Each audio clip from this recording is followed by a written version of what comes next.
You killed him. No, no. He's just stunned. He'll be all right in a couple of minutes. Oh, knocked out.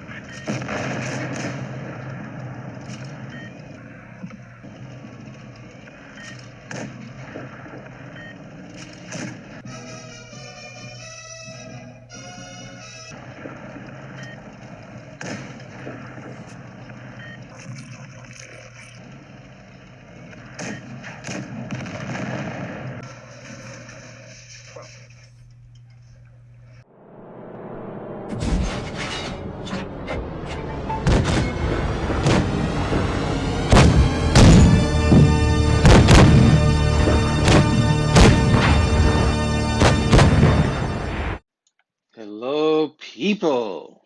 Lek here. Sorry I've been gone for a while, but I am back. Got busy with a bunch of nonsense. Today I want to talk about the incredible, incomparable T29, a tank that I think is probably the most complete tank in terms of the tech tree, of course, in Tier 7. It's the best heavy in Tier 7 and might even be the best tech tree tank in Tier 7. Try saying that fast 10 times. Why is this tank so good? Well, the T29 has always been a really great tank, but over the last few updates, it's gotten several enhancements that have made it a phenomenal tank.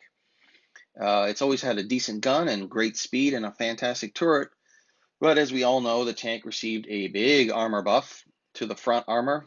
I will show that in a minute. And it also received the special consumables and provisions, which have made it even better, just like the Black Prince. So for my setup, I actually, as always, use the improved engine power boost, which is absolutely fantastic. So you take a tank that has an average speed of about 35 kilometers an hour, and now it's going, God, I don't know, over 40, 42, 43. Also, I use the enhanced sandbag armor, and I combine that with the improved assembly, so you get an extra 180 hit points. That's basically more than a shot from a medium tank for Tier 7. So it's a lot of extra hit points. I think it's definitely worth it. Otherwise, it's pretty much the standard setup for a heavy tank. I do like to use the enhanced gunning drive, which I normally don't, but this tank has a bit of a long aim time for what I like, so I do actually use that. So in terms of the tank itself, let's take a quick look at the numbers. DPM is good at 2,038 when you fully kit it out, which is decent, not great, but it's good enough. Definitely can compete with Tier 8. Again, mobility is terrific. Gun depression, -10. The aim time is good at base. I don't love it. But yeah, -10 gun depression. Goes 35 kilometers an hour. It's really mobile. And of course, it has this incredible armor. I will say, before I look at the armor real quick, I will say the pen is not great. That's one of the issues. You can see 198 for the AP, 245 for the APCR. Tier 7, it's more than enough. Tier 8, you can struggle with a few of the tanks. So that can be a little bit of a problem. I still would not run the calibrated shells because you're not going to get that much out of it. Okay, let's look at the armor. Armor is amazing. So when they buffed the front armor on this tank, what they effectively did is they gave it more front armor than T34 or T30, even though it's basically riding on the same chassis. And you've always had an amazing turret. So here it is at -10 using a full gun depression. The turret is completely impenetrable, of course. And you can see the front armor at 243 sloped. Nothing in Tier 7 is basically going to go through that. And Tier 8s have to use premium ammo basically to penetrate that.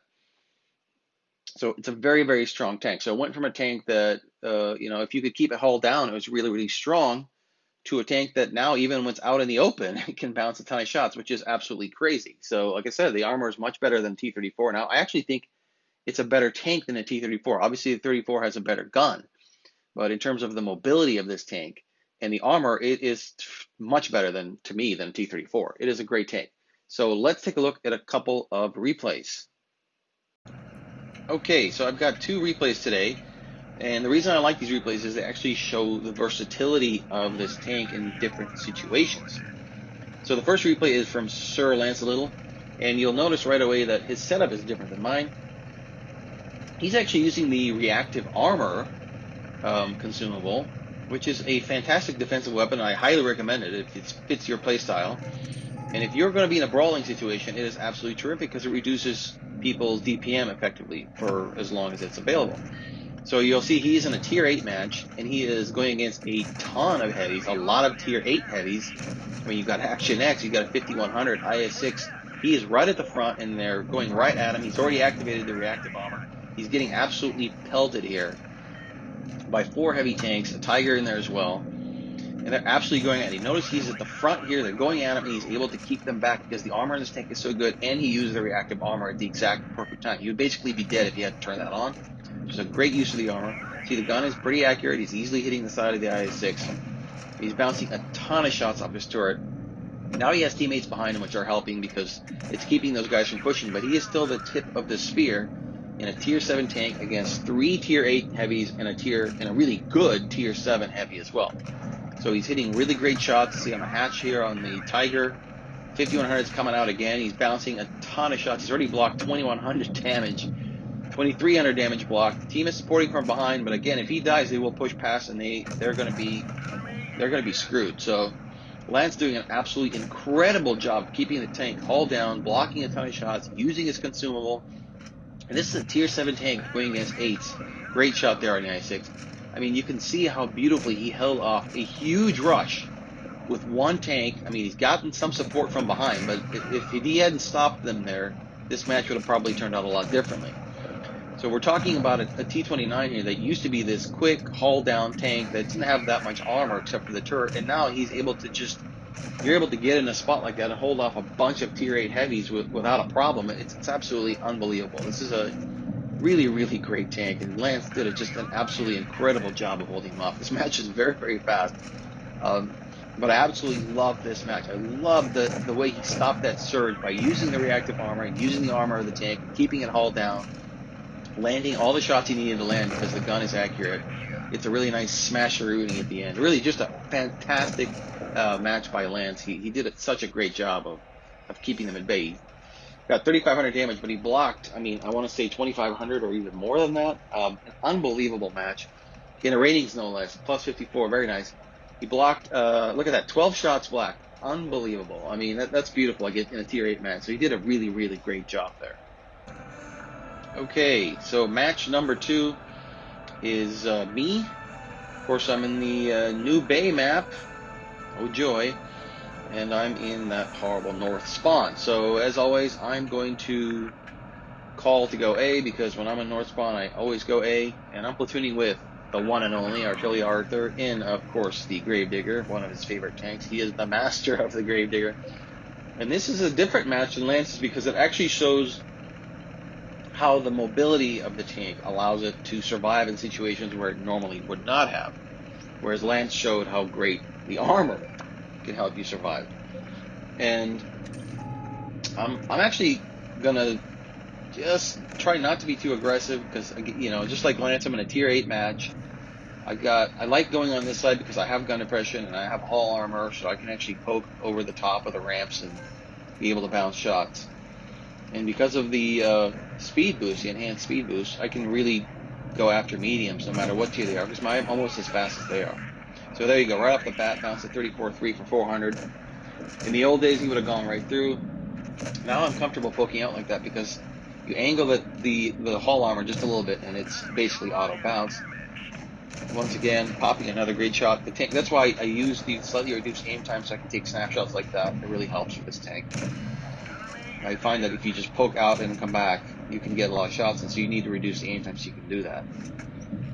So their team is all here, so it worked out for us to go this way, but we have to be very careful because you can see they're all sitting back there waiting to just farm us. This guy in the MO just absolutely no clue what he's doing. Just the typical new crop of players. And there's the KV-5, another guy just completely out of position. This guy ends up being a real nightmare at the end. You'll see that. Tank is still really trolling. You can see the pen issues with this gun. Staring at the KV-5, that has a lot of troll armor, but there's a lot of red there, whereas some tanks I would be able to pop pretty easily, and especially being above him. But I'm having issues penning him. That was just a prayer. And the Black Prince is sitting there. I mean, it's not a terrible spot for him to sit in, but you can see he's taller than the guardrails, so I can just shoot aside. Moron. Sorry for my extra toxicity. It's just been a lot of idiots online lately, and I think they're finally getting to me. So I'm using the mobility again. I'm trying to move around the map. I'm almost like a medium in this situation, especially when I'm in a tier 8 match. I basically use the 29 almost like a med versus a heavy because I do have the armor, but I also have the mobility, and I can really troll the tier 8 mediums in this tank. So we're running out of players, we're running out of hit points. Poor Arthur held the bottom as long as he could, but he can't take the Gravedigger up top, so he did the best he could. Here, I'm just cannot get. I thought I could sneak it in. I did not. It was a mistake. I should have been a little over to the right. So I angled over to the right, and at that point, he's moved, so I can't shoot him. But this is where I need a little more gun depression, which is hilarious when you have -10 and you're complaining. But the Chimera is a decent player, thankfully, and so he helped kind of clear up, and it gets a little bit interesting at the end of the match here.